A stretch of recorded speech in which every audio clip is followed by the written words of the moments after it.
We're live? Mm-hmm. We live. What's happening, everybody? Hey, We y'all. are back again like we never left. I like saying that. That sounds real cool. Thank you for getting back in it with us again. I am your co-host, Deante. And I'm Shekema. And we are the Dunlaps. We're the Dunlaps. Yes, we is. Yes, we are. Yes, we always will be. That's what it is. That's it. Let's go. Let's get it. All right, my love. We are back in this thing again like we never left. It's 6 o'clock Central Standard Time. We hope y'all ready, strapped in, got your popcorn, your Coca-Cola, whatever you're drinking on, whatever you're sipping on, whatever you're doing. Yes, because we're not judging. Absolutely not. Thank you for tuning in, listening, whether you're listening to us in the background, whether you're paying attention to the podcast, watching us live, or catching up with us later on. We appreciate you. We love you. Thank you for all that you do. We thank you. Thank you. All right. And I know I messed that last one up. I was slightly distracted by what was on my other screen, but we're going to keep it moving like we always do. They don't know. Hey, it is what it is. You know what I'm saying? We're doing this thing live, and you never know what can happen. Authenticity, that is who we be. Hey, and when you're doing it live, man, anything can happen. It's all in the love of spontaneity, right? This is how we do it. All right, let's get it. Let's kick it off in our typical fashion where we talk about today, long ago. What happened? Not long enough, though. Yeah, that's true. That's true. Not long enough. Everything is relative, right? Yeah. All right. Before we get into it, I would like to give a disclaimer. This information that we're sharing is for educational purposes and educational purposes only. We are not affiliated with these websites in any way, shape, or form, but we do give them credit for their work. We do want to put that out there just to make sure we understand we are not paid nor sponsored by these websites for giving out this information. Again, this is for educational purposes. By all means, always do your research. If you hear something that you don't think is factual or right, do your own research and shoot us some messages to help clarify. But anyway, and if your feelings get hurt, tell your mammy, not the streets. Hey. All right. So today, April 11th, 1913, President Scallywag Wilson authorizes segregation within federal government. Bald-headed scallywag. Bald-headed scallywag. Ain't got no hair in the back. All right. That's a throwback. If you're from the A, you know. All right. Memphis. All right. So on April 11th, 1913, recently inaugurated President Woodrow Wilson received Postmaster General Albert Burleson's plan to segregate the railway mail service. Burleson reported that he found it intolerable that white and black employees had to work together and share drinking glasses and washrooms. The sentiment was shared by others in Wilson's administration. William McAdoo, Secretary of the Treasury, argued that segregation was necessary to, quote, remove the causes of complaint and irritation where white women have been forced unnecessarily to sit at desks with colored men. We can unpack what that's about. Okay, but if you can't control yourself, right, just say that. Just say that. If you can't sit next to a black man without feeling some type of way, just say that. You don't have to do all that. Just say that. We know where the history lies. Okay, so anyway, I'm gonna go on. And to think that what somebody want in the first place, that Correct. I mean, whatever. I'm gonna mind my business. Okay. So by the end of 1913, Black employees in several federal departments had been relegated to separate or screened off work areas and segregated lavatories and lunchrooms. In addition to physical separation from white workers, Black employees were appointed to menial positions or reassigned to divisions slated for elimination. Ain't that something? The government also began requiring photographs on civil service applications to better enable race screening. Every now and then, I'm glad my mama named me Shekema, because I know, like, when you call me back, if I apply for something, you meant that, because ain't no way in the world you thought I was a white woman. I know you meant to call Shekema. I know you meant to, like, it's either an affirmative action hire or whatever, what have you, but let's just call it what it is. It is what it is. You know what you're getting, right? I probably got a couple goals.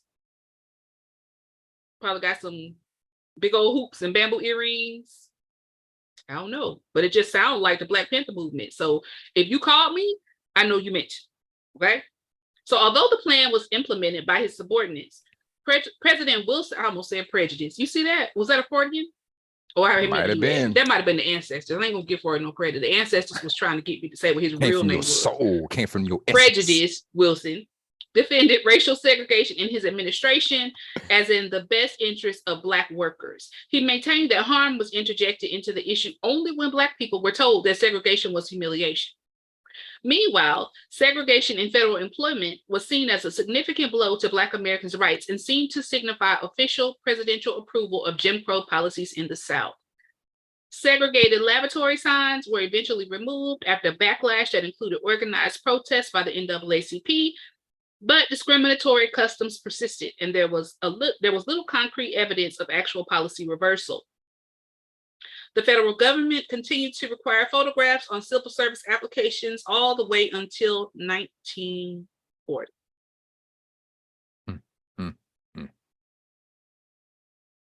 Now, remember, Wilson is the one who let them have a Klan march at the Capitol.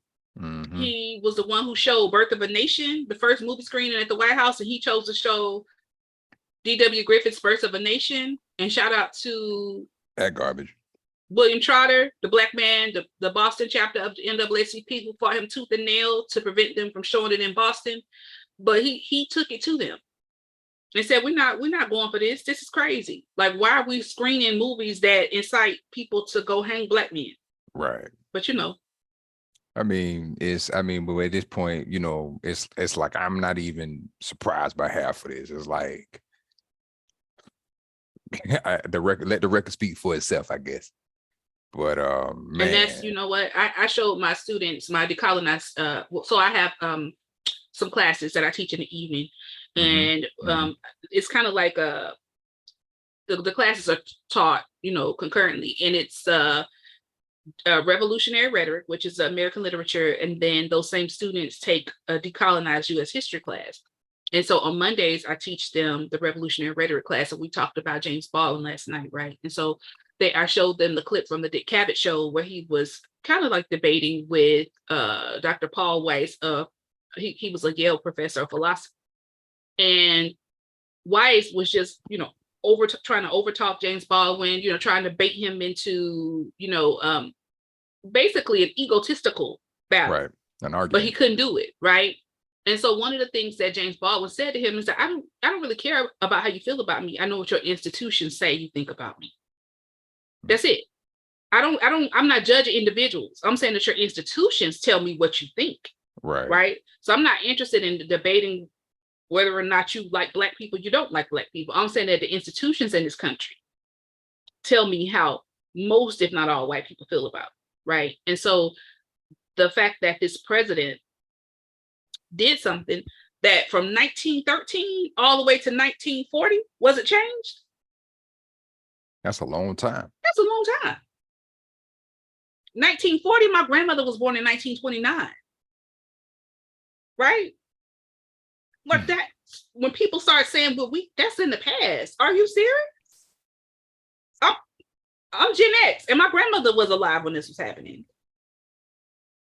So, you know. Interesting. It's always interesting what's a long time ago versus what was ancient history. It's always interesting that relativity, you know, especially when it's convenient, you know. Yes. Meanwhile, you got people in the government passing for white, but they're Black the whole time. I always find it interesting. It always is. What you got, babe? Technology. What you got? All right. So the information that I am going to bring, we're talking about today in technology history. For those who don't know, now you know.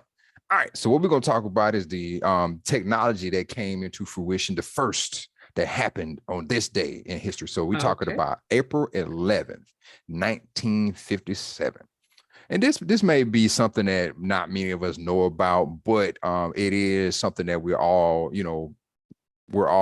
kind of impacted by because it involves air flight. But it's more of a military thing. And so this is the first vertical jet that flies. Now, most of our jets starts off horizontally. And, you know, as far as we know, the only thing that takes flight vertically are spaceships. But anyway, so April 11th, 1957, the Ryan X-13 Vertijet makes his first vertical takeoff and landing, marking the first time a jet-powered aircraft successfully completed a VTOL flight. For those of you who don't know what a VTOL flight is, that is a vertical takeoff and landing. So that means it's standing up like this, it takes off straight up, and it lands the same way. Militaries around the world at the time were experimenting with the concept of VTOL as a way of having aircraft that could take off and land from areas with no runway. While the X-13 was tested successfully, the program was canceled after only 2 years. The X-13 concept proved unfeasible for the United States military due to the variety of issues, including payload and range capabilities, which makes sense because you think about how much fuel that it takes to take a several ton piece of equipment and not only get it off the ground with no momentum, but to then carry that momentum, horizontally, most of the gas is going to, most of the fuel is going to be consumed from that takeoff. And like they said, from the payload, if depending on how heavy that thing is, if you're carrying people, cargo, weapons, that thing isn't going to make it that far, because again, you have to account for all of that when you talk about the fuel distribution, which carries weight in itself. So it's like, it's just not a real, it's not a feasible thing. It's not scalable. It's not something that you could do in practical application. Spaceships make sense because once it gets out into the atmosphere, gravity, it's no longer subject to gravity. So it just floats. So it doesn't need all that all that propulsion to get through, and once it's out of the atmosphere, it basically just, floats. And so it's interesting, it's interesting to find that out that at one point that was, the way they were trying to get jets off the ground. But when you're talking about instant deployment without a runway, they're trying to make it possible to, get aircraft in the air without, building out, but it's really no way for, when you're talking about fuel consumption and things of that nature, and reserving the fuel, is just not feasible. So I thought that one was interesting. And then I have one more, which is which we all should be, we all know who Steve Jobs is, the pioneer of Apple. He's the one that set Apple to where we know it today. April 11th, 1985, I was 4 at the time. Almost exactly 2 years after joining Apple, John Sculley asked Steve Jobs to step down as the head of the Macintosh division at an Apple Computer Board committee. With the backing of the company's other executive, Jobs is stripped of nearly all responsibilities at Apple, while Jobs retained the title of chairman. He had no authority and eventually left, but then he came back better than ever. So that was an interesting tidbit. So Steve Jobs was there, he left, and obviously came back. So that was today. That was today in history. And for those of you all who are interested in where this source of the source for this information comes from thisdayintechhistory.com. Again, we are not sponsored nor supported by these websites. We are here to provide that information as educational information and somewhat, entertaining. The social justice stuff that I don't consider that entertaining at all. We're really just here to try to help you get your life together. That part. That's it. Like, there's no need for you to keep walking around like that. We're just here to help you get your life together. And yep. So have some knowledge, some information. And hopefully you will begin to translate that into wisdom, which is the application of that knowledge, right? Absolutely. One thing I don't like, and I talked to my students about this last night, is people who got a whole bunch of random facts but no wisdom. Like, that's just, that's what's wrong with this country. We have a lot of people who quote unquote know things, which most of it is a lie anyway. So we're not even gonna go into all of that, but like, memorize a whole bunch of random facts. And so you think you're smart because most of the information that you've hidden was about other people. So everything that everybody else knows is all about you, right? Yeah. And so you lied about most of it, you stole all of it. And so you got a whole bunch of memorized facts, but you don't have any wisdom. And so we hope that not only will you get yourself together, like gather yourself, okay, and that you will walk more uprightly and walk justly with people and just have some humility and empathy. That's what all of this is about. Absolutely. And you got to understand this too, is knowledge is static, understanding is fluid. And just because you know a whole lot of stuff don't mean you're smart. That's it. You got to be careful about the people who have a whole lot of random facts but don't really know nothing at all. they could tell you when this happened about this, that, and the third, but they don't really know how to guide their life. And can't tell you how it relates to other stuff. Like all that stuff and you still walking around acting like that. There's a disconnect, right? So I need you to like piece the follow the breadcrumbs and see how all this stuff relates to other stuff. Right. This person is so smart, but look at their life. Their whole life is in disarray. They can't be that smart. Mm-hmm. They know a lot of stuff. They got they got a good memory. Yep. They got a good memory, but that don't mean they smart. Memorization and applied information are two different things. That's it. What the words say, and all that get understanding. Absolutely. You got to understand how it fit together. Because when you know how it fit together, then you can strategize. When you can strategize, you can put your tactics together. That's it. That's what we're here for. Let's get it. All right. So what's on the menu, my love? How we going? Where we gonna start? Where we gonna start? We're in, season 1, episode 18. Yeah. And we grown. That's it. Well, kind of. Yeah. Again, kind of. We got a lot of information, but we don't know how to use it yet. Yep, because that's what 18 symbolized. Like I could do what I want to do, but not really. Because Mama, will you pay my phone bill? Exactly. So we still growing up. We get there. So today's episode is called On My Block. Whose song is that? On My Block.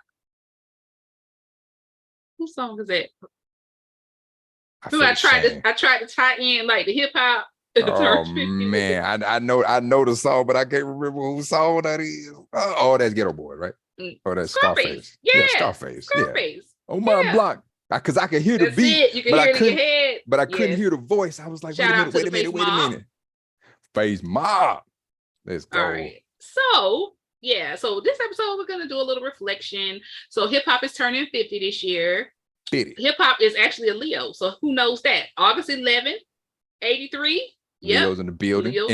Building. Should have known. Long hair don't care. Let your mane drag. Should have known. You know what I'm saying? Hip hop has big Leo energy, so we should have known. But so August 11, 1983 is the 50th birthday of hip hop, so consequentially, I think, right? Freaknik got a documentary. So people listen. Freaknik is also Gen X, baby. We made it. We in the building. We've been getting ignored for like ever. We've been out here minding our business, twerking a little something, but didn't get caught. And so then, boom, somebody went to the archives and they got video footage. It's like, why you trying to do that? Because they figured out how to take these VHSs and convert them to digital platforms now. So really, because what we did was some folks' aunties and somebody. What we did was we turned Freaknik into Essence Fest, right? Yep. And we came in there with our degreed up from the feet up, and came in there. Was like, we don't go by that name anymore. We're not Freaknik. We're Essence Fest. We're sophisticated now. Yes, we are girls trip now. We're not twerking on the top of nobody convertible. We at the Essence Fest in New Orleans. But Freaknik in his infancy was something else. I remember boys trying to sneak out the house to go see what was going on. I'm talking about figured out how to get on the MARTA bus to get downtown. Now you was wrong trying to get on the MARTA bus to go watch twerking. That's some broke people behavior right there. Listen, I was broke. I was trying. No business. I ain't had no business trying to get down there. But man, I'm talking about, I remember dudes coming to school with Freaknik shirts on, and they get sent home. They walking around with big old tape on their shirt because they got. I'm like, how you gonna wear that to school, man? But because their teachers were there. That's why they sent them home. I mean, you talk about some wild stuff, man. Yeah.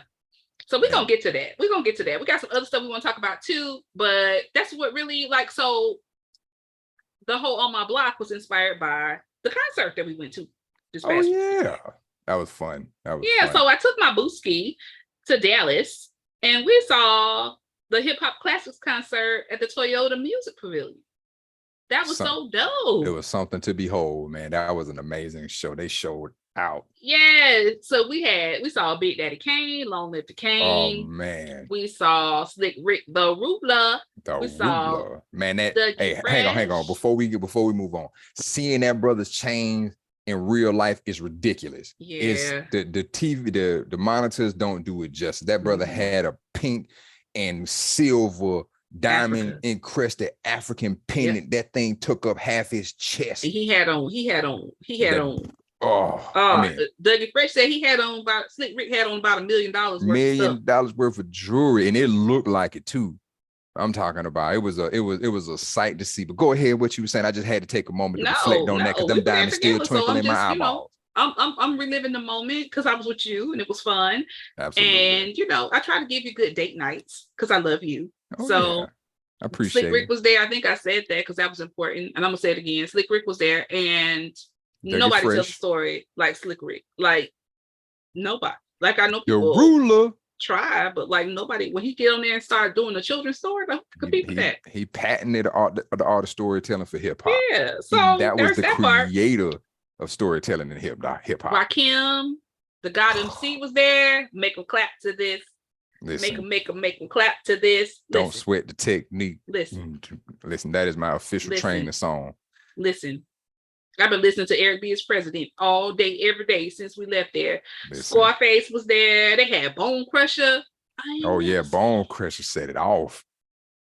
He said it That's off. the ATL right there. We was in there like, but one of the things that that a lot of people don't talk about is, and I kind of want to give my man his flowers. Big Daddy Kane, he came out and ripped it with the tongue twisting and I'm like that. I'm like, a lot of people don't give him his credit. Yep, he's one of the pioneers of and that. He was style.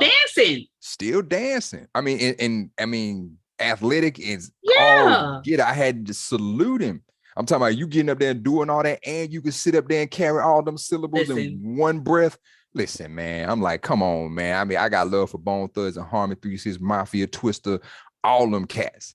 I'm like, but y'all got to pay homage where it's due. Got to give it to Big Daddy Kane, man, because he was doing it before really anybody. So I just wanted to put that one out there. Big Daddy Kane went out there and showed it how it was done. Still fresh, still clean, showing out for the fellas with the gold hair, with the salt and pepper. I'm like, listen, you know what I'm saying? And last but not least, DJ Jazzy Jeff. Oh, listen, I would go to a concert with just him. Just him. Like, where they do that at? Like, if he would have just, he should just sell out concerts just playing other people's music. And when him and Rakim, when Rakim was like, I want you to be on the ones and twos for me. Yes. That was a dynamite combination. That was a sight to behold. That was a sight to behold, literal music to your ears. It was just what I consider poetry in motion. It was like, because DJ Jazzy Jeff had 30 minutes, which I feel like he went longer than that. And I'm appreciative. But they gave him like a 30-minute spot before Rakim came on, and he DJed for Rakim, but they gave him a 30-minute spot where he was supposed to take us through 50 years of hip hop. It's impossible to do 50 years of hip hop in 30 minutes, but like he literally ran a clinic. Like I heard this from where samples came from songs that I had never realized were samples. Cause you think it in the 80s, like they probably sampling like Motown or something, but oh my gosh.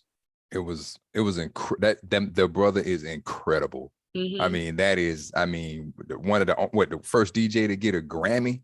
Yeah. Come on. I mean, and when you see him in action, you know why. If you know, my man said it off. I mean, can get on there, not say a word and move the crowd. I'm like, listen, man, it kind of took me back. I was like, oh man, I felt like I was a kid again. I felt like I was 13, 14 again, Oh, it was amazing. I do want to thank you for that date night, baby. That was wonderful. Yeah, I'm trying to take you. I know that you are a hip hop connoisseur. So whenever I'm able to take you to those, I love being able to do that for you. The pandemic kind of slowed us down a little bit, but since the pandemic, we've been to Wu-Tang, we've been to this one, the hip hop classics, we've been No Limit. Now, the No Limit concert was so good. Yeah, it was so good. So, but anyway, so listening to, I guess part of the reason why I'm so stuck on Eric B as president, because like that's the music from Ghetto D. Yeah. And I'm just like, look at how Mr. B did that. He brought that beat to a whole nother generation. Man, I'm talking about when I started listening to rap, it just changed my whole format. And and Ice Cube, when I heard No Vaseline, that was, I like, let me get my pen. That's on a whole nother level. That's on a whole nother level. Get my pen and start writing. Because when I heard that, all I wanted to do was battle rap every rap I wrote from that point on was a diss rap. I ain't care who it was. I took out all my anger on that paper. And it was, I mean, that, that right there, listening to, The Predator and, Death Certificate, and Ice Cube was somebody I looked up to, and then I started getting into DJ Quick and Nas and AZ, and started dialing into Easy E. Oh my gosh, man, it's just so many to name, and it's just so many people I slept on. Because like I said, you discover something and it's almost like, wait a minute, I made some of these things that somebody, because it's not that's when hip hop started, it's just you start to go back and like, man, if he sounds this good, let me go back. And I started tuning in to LL Cool J, and started listening to Nas, led me to Rakim. I'm like, I've heard this before, but why I haven't heard it like this before? That's so good. And it's amazing, and it just really shaped my whole thing. And then because I remember hearing, going back to Slick Rick, I remember hearing that song. I always forget the name of it. The stories, the song he's known for. Well, it's a couple of them. Children's Story, Hey Young World, the Children's Story. And it wasn't until I really started getting into lyricism where I went back and listened to that song, and I'm like, oh my goodness, this whole time, it's like, how did I miss this? And it just kind of, like I said, it just, and it just shaped my whole, I went from a battle rapper to kind of writing stories in my rhyme and telling about experiences, and, and just, and really just writing, what was on the heart, what was in the mind on the paper. And it just kind of, shaped my perspective as a poet.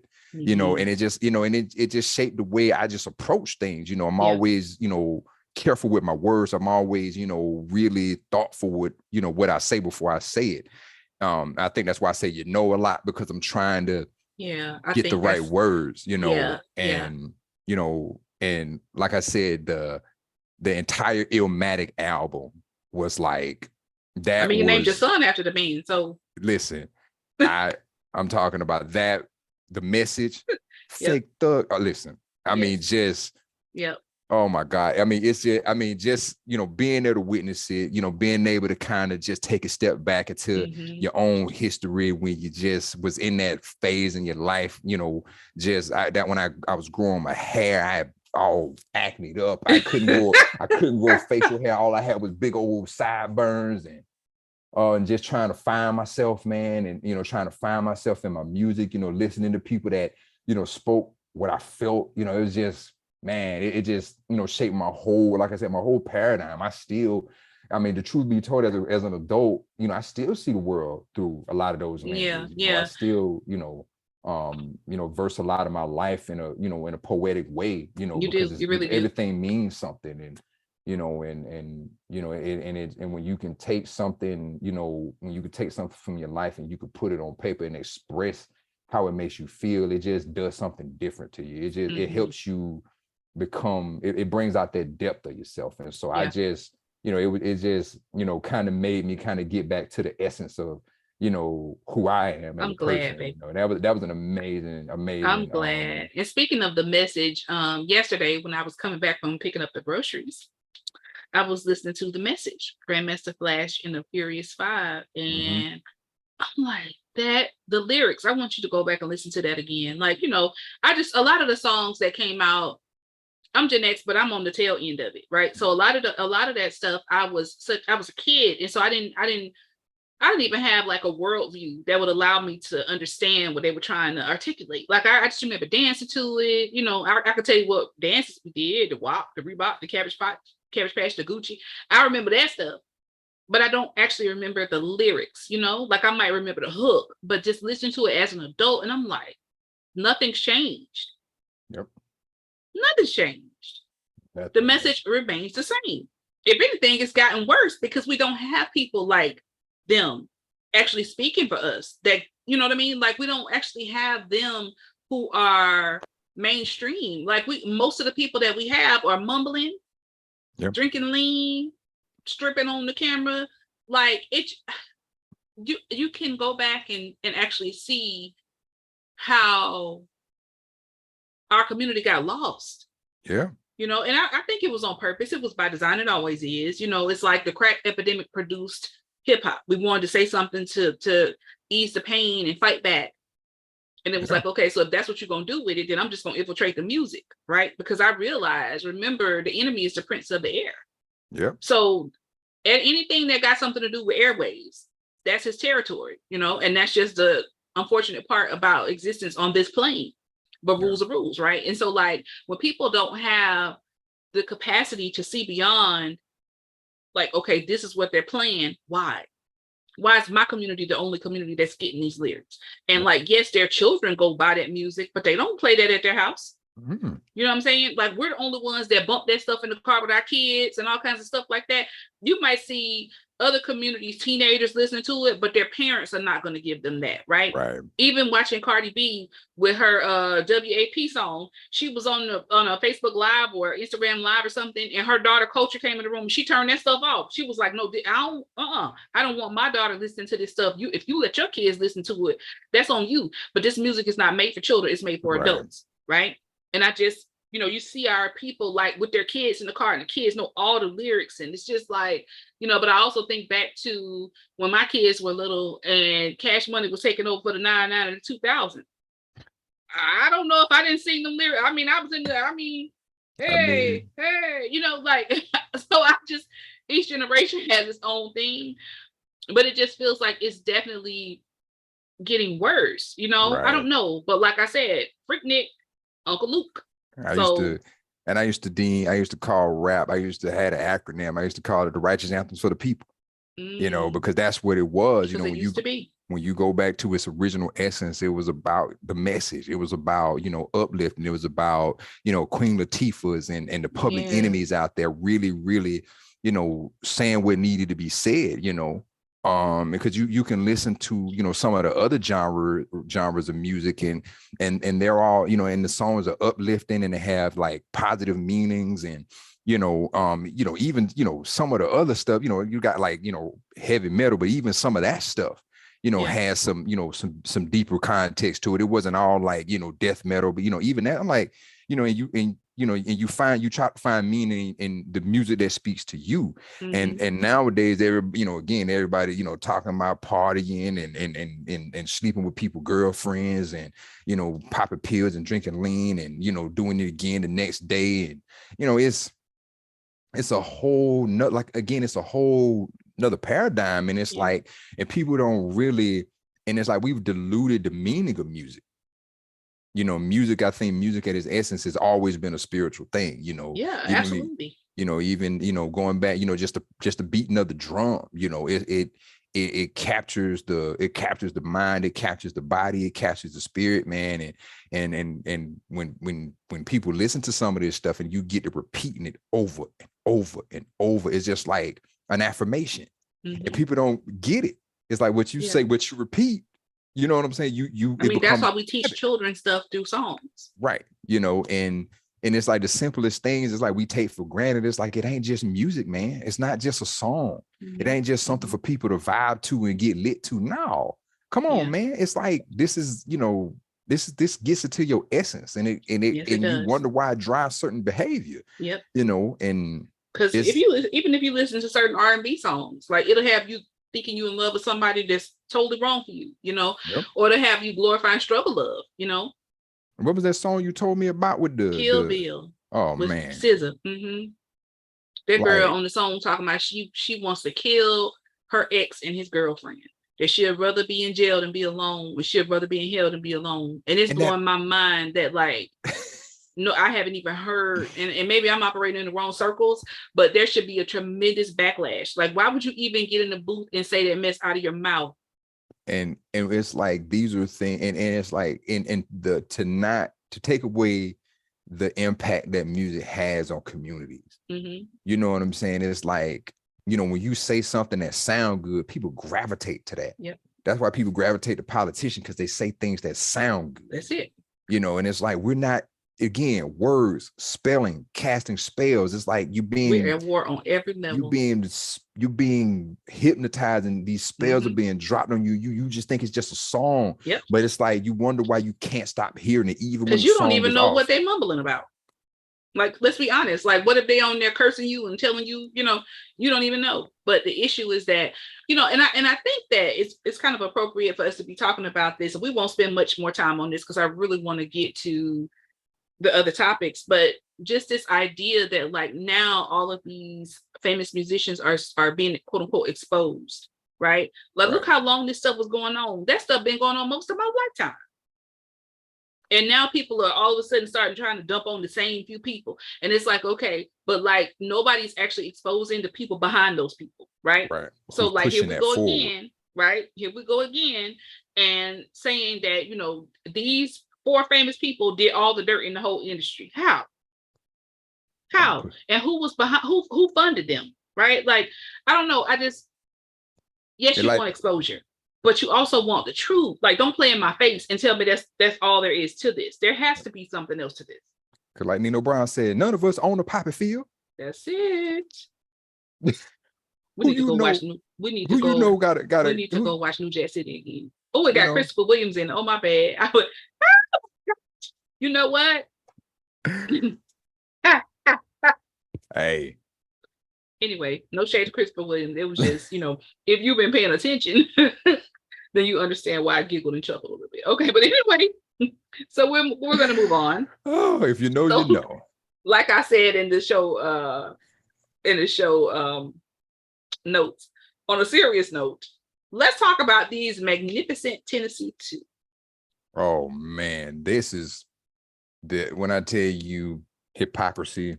Now they did break some rules, but everybody else broke rules too. I heard y'all in there peeing in each other's chair. What y'all doing?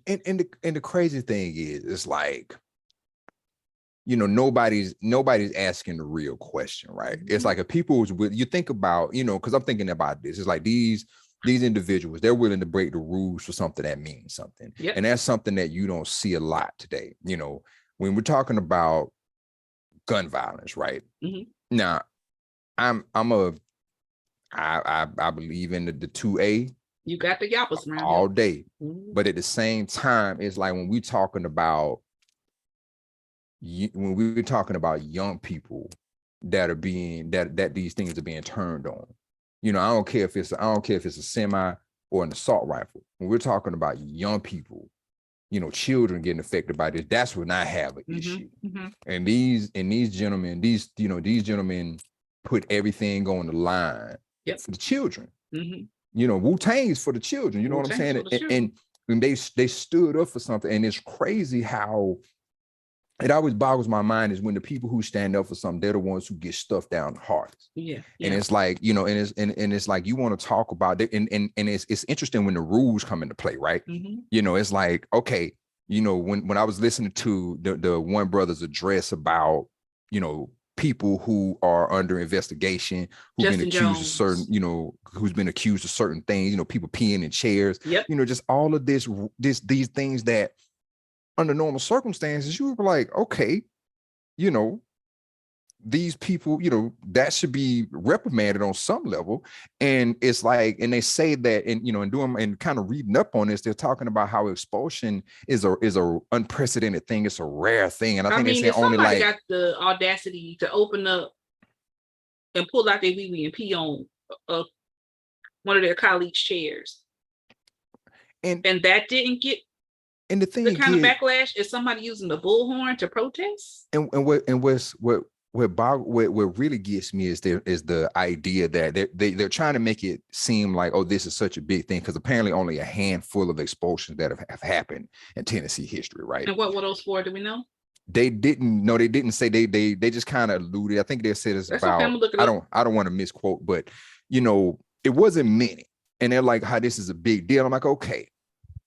They're exercising their constitutional right, regardless of what is the rules say. The rules aren't laws. The rules are rules.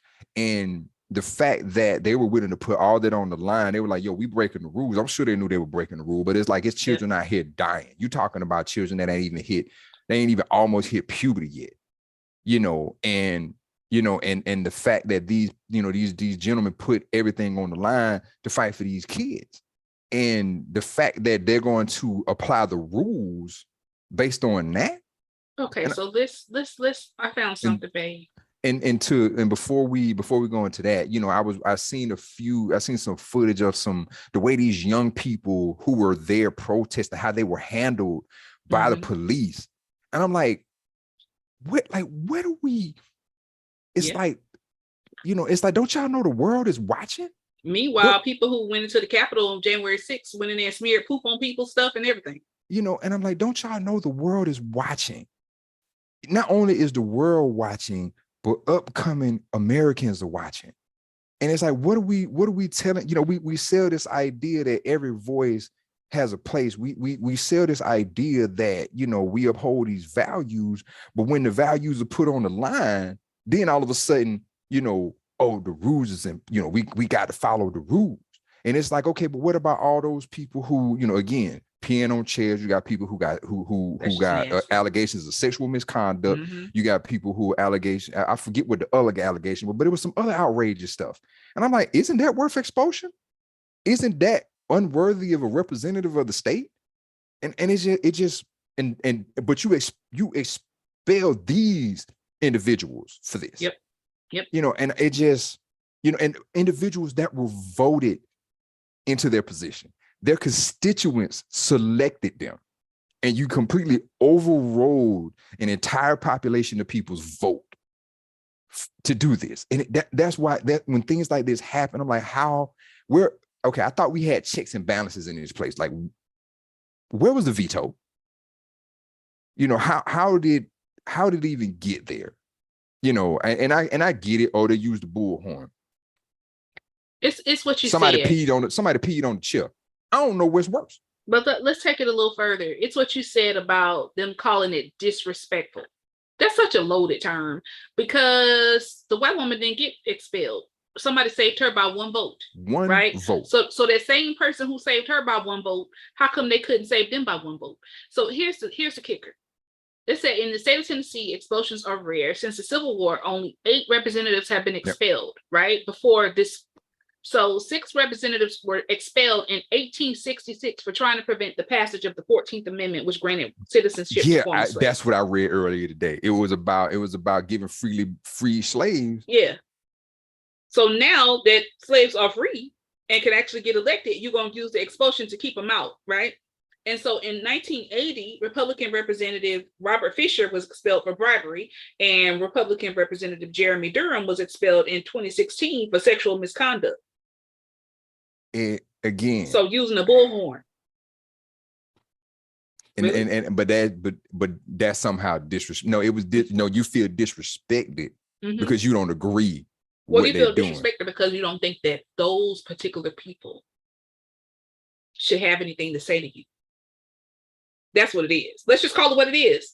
You don't feel that they have anything to say that warrants you paying attention to. Like, how dare you, How dare you? You don't get not how dare you have an opinion, but how dare you have an opinion? How dare you bring something up? It was just so disappointing. But on the good news is that the people supporting these gentlemen, Jones was reinstated by the Metro Council, by Nashville Metro Council yesterday, overwhelmingly. So that's, kudos that he's still going to wait on one of them though. Yeah, and he's supposed to be voted in tomorrow.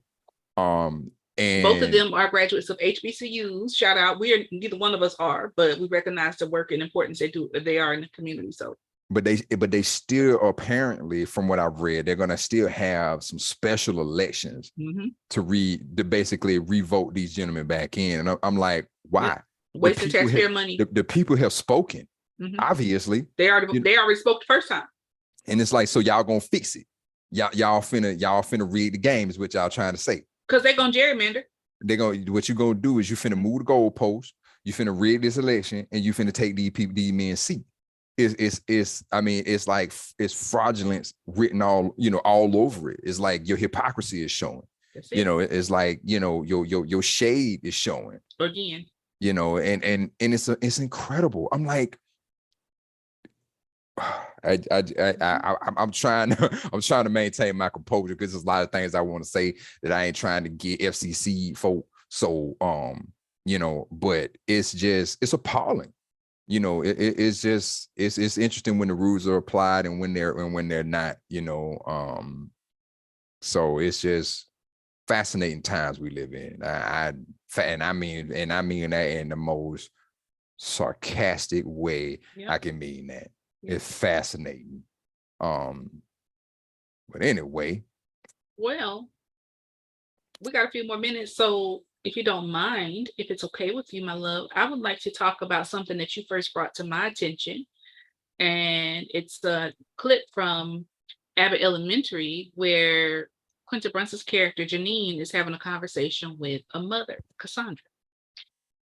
You brought this to my attention maybe a few days ago, but it's totally making its rounds in social media land, especially in lots of teacher type groups.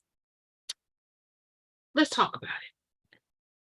Yeah, first of all, that thing that hit me in a certain kind of way, for a couple reasons. I don't blame that mama and I don't blame the teacher. It's almost like it's like what I mentioned earlier. The game is rigged, right? It's like, the profession of teaching has been, set up to be basically a babysitting service, right? And and then you got this who, what the one thing that was insinuated was that this was a single parent, a single Black mother, and who's obviously, from what it sounds like, was just as frustrated with her kid as the teacher is, right? And so instead of scared to lose her job for taking off, and so she's worried about her job. She's frustrated with a kid too, and she's like, "You supposed to fix it." And you have this teacher who, for all intents and purposes, is just like, I'm just a teacher though.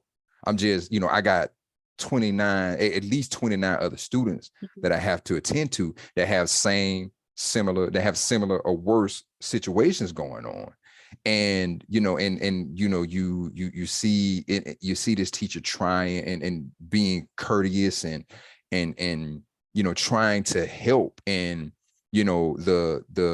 the lady who obviously took all of her frustrations out on this person who was completely defenseless. Yeah. And I see that a lot. I have seen that growing up. I have seen that today, where you have parents who parents who take advantage of people who can't defend themselves. They put a person in between a rock and a hard place. You gonna sit here and take what I said, because if you don't, you're gonna lose your job. Yeah. And that's another reason why I hit home, because I'm like, it's like the vulnerable preying on the vulnerable. Yeah. You've seen lots of people try to shame me, guilt me, for not letting them and their kids walk all over me, or not giving them what they want, however they want it, whenever they want it, and it's okay to let's just call the teacher trash and tell her she's this and she's that, and I can't think of, very many other professions where somebody goes in and has the type of credentials we have to get treated like that. And I'm not saying that anybody should. I don't care if it's the person who helps you with your groceries at curbside pickup. Nobody should be treated like that. But I think that part of what people don't understand is that society as a whole has lost its reverence for teachers. And because you have lost reverence for teachers, you can't expect your child to have reverence for teachers. Right. So that teacher is saying, what would you like me to do? Given that you don't respect me, your child doesn't respect me. So if you want me to be able to step in and do the things that you are thinking I should do, because see, the mother is related to the teachers that she had. That's when teachers actually had a modicum of respect in our community, right? So when the teacher said something, the parent said, do whatever that teacher tells you to do. Now, kids go home and tell their parents, and I know she's not talking to my child. You smarter than her, or whatever the case may be, right? And so that whole sense of us having the ability to help you raise your child, you took that. And so now we both have to deal with those consequences. And so it's just interesting because my research, right? My doctoral research is about the role of revolutionary love and, decolonizing classroom management for the most part, right? Like, how do we bring back those teachers who understand, like, I wouldn't care what society said. This me and you. When we close this door, we're going to do whatever we got to do to make sure you have the best educational experience possible. And if you need to have a seat somewhere and be quiet, that's what you're going to have to do. But that's on me and you, right? I'm not calling your mama. You better hope she call me, because this love that I'm going to give you is going to be so strong and help a teacher see themselves as a part of that continuum of Black teachers, right? Like this, you're not by yourself. You're standing on the shoulders of people who've done this before you. And you've got to help your children remember who they are and whose they are. And as Black teachers, we got to remember who we are and whose we are. And that's the part that wasn't included in that episode. Something I just thought about. And one place you don't see that, it's the teaching profession, but one place you don't see that is in preschool. When, one thing I know about preschool, if your kid acting up, they will put your kid out of preschool. Yeah. Like one thing I have never seen, and I've had my time where I put some kids through preschool. And one thing I know is that preschool teachers get their respect. But that's because it's private enterprise. Well, you're talking about government entity, like teaching is a government. And that's what I'm saying is, because you were saying, about how to, and it's like, okay, give public school teachers the same power as preschool teachers. Because you should have, because again, if it's your classroom, you should have the authority. Yeah. And if your kid is in there endangering other kids, there's no reason why your kid should remain in there. Like preschool, if you got a bad kid that's in there that won't behave, that's throwing blocks, that's becoming a danger to other kids, what they're gonna tell that parent, hey, look, we love your child, but they can't come back here. And I know, and again, I know that the difference is, like you said, the private enterprise because the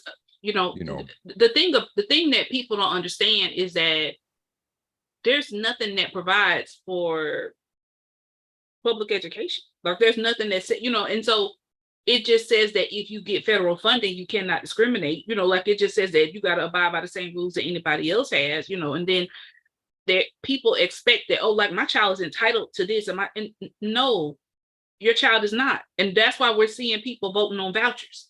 Right. Because your child is not entitled to none of that. You know what I'm saying? And so like people have taken it for granted too long. They have treated it like a free daycare service. Like I can't wait till my child gets to kindergarten so I can stop paying for daycare.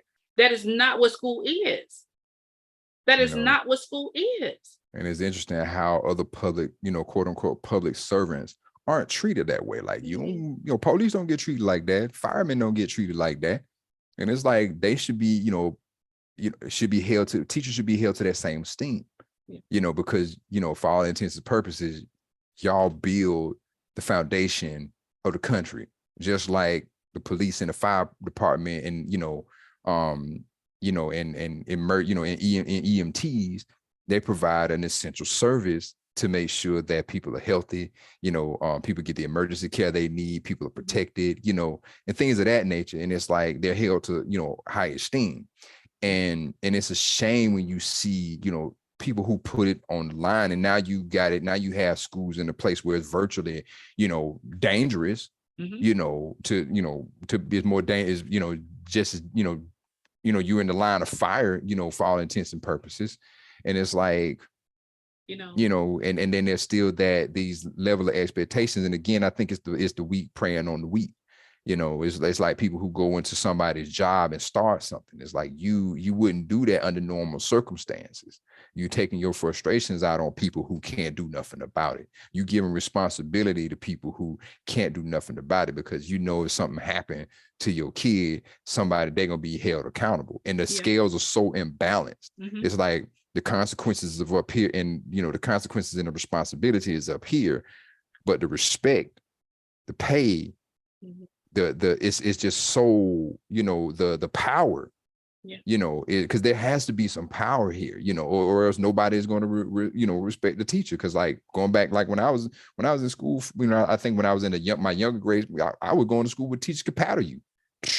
Yeah. Because I knew how it was to get my butt whooped at home. No, I ain't finna go get my butt whooped by somebody like my mama. And they got full, and my mama gave full permission to. No, thank you. And my elementary school principal, she had a big old paddle. Yeah, I feel like my one when I was in North Carolina when my dad was at Fort Bragg, my principal had an electric paddle. It was on the wall and it had a cord, like he could plug it in. Whoa.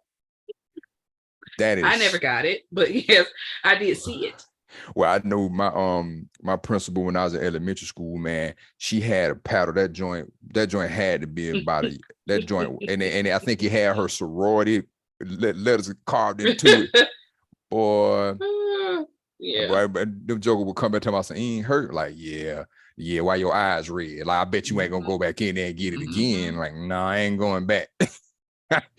You know, but yeah. You know, it's a, you know, but the crazy thing is that's one of the things I like about that the Abbott Elementary. It's for real, and you know, and it's interesting how things happen, you know, given that, you know, I have, you know, you in my life as a teacher, and then this show comes out and I'm like, interesting, and to being able to see it real time and to know that, hey, this isn't just entertainment here, you know, like the principal who's a nut, you know. It's like, yo, after your experience at the high school, I'm like, yo, it's people like that for real. Yeah. That's in these schools. Yeah. They got great, they really got lunatics running these schools. And I'm like, how do these people get these positions? Well, you know, the answer would shock you, but maybe not. You know what I'm saying? And so after a lot seeing of the some of the stuff after seeing behind the curtain, I'm not surprised no more. I'm not. That's a whole nother show. Not. That's a whole nother, that's a series of shows. We could do a whole season on education. And you know, and really it's a yes and proposition with education, because I know, you know, lots of people is like, well, let's save our public schools because they give every child the best opportunity. And I'm like, not every public school gives every child the best opportunity, but I do believe that we should save them.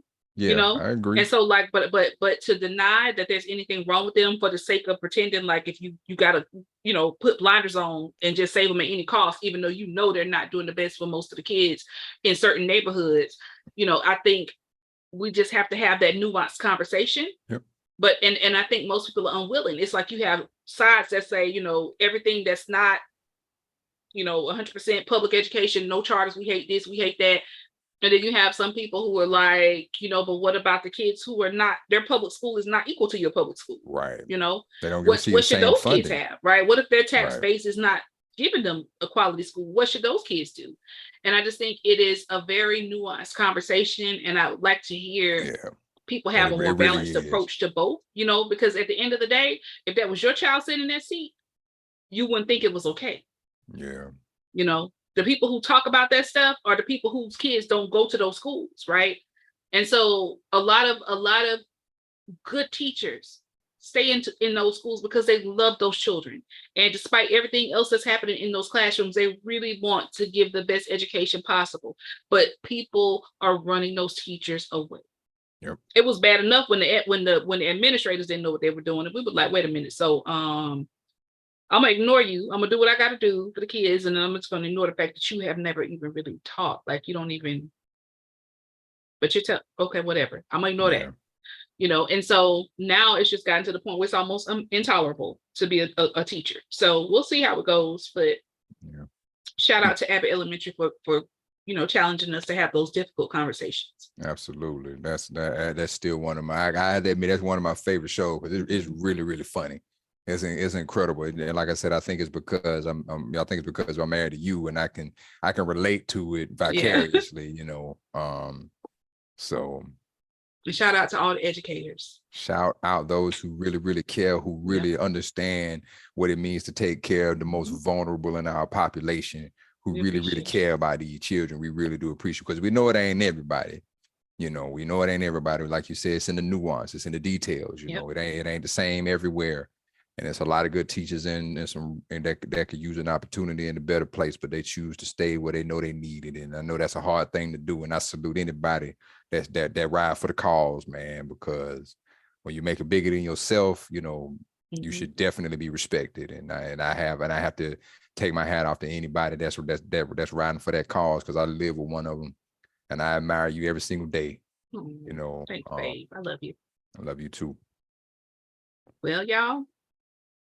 On that note, it's been another episode. We start in love and we end in love. That's how we do it, baby. That's what we're the Dunlaps. We is them Dunlaps. I am your co-host, Deante. And I'm Shekema. And we are the Dunlaps. We're the Dunlaps. Thank you for tuning in. You could have been anywhere else, but you chose to be with us. So we thank you for tuning in. We will be back again. We might be back again next week. We still deciding because we got some moving and shaking going on, some travel going on next week. So the next week could be tentative, but we're gonna be back. We'll be communicating. We'll be in tune with it. So keep a lookout for us. If you like it, subscribe to it. Give us some thumbs up. Show us some love. You know, maybe we can get this thing. Maybe we can make some, you know, some cheddar. We can make this thing better. You know. But yeah. But thank y'all. Stay tuned in. Thank you for getting into it with us. We appreciate you. Much love. Much love. Thanks, everybody. See y'all soon. Bye, y'all. Deuces.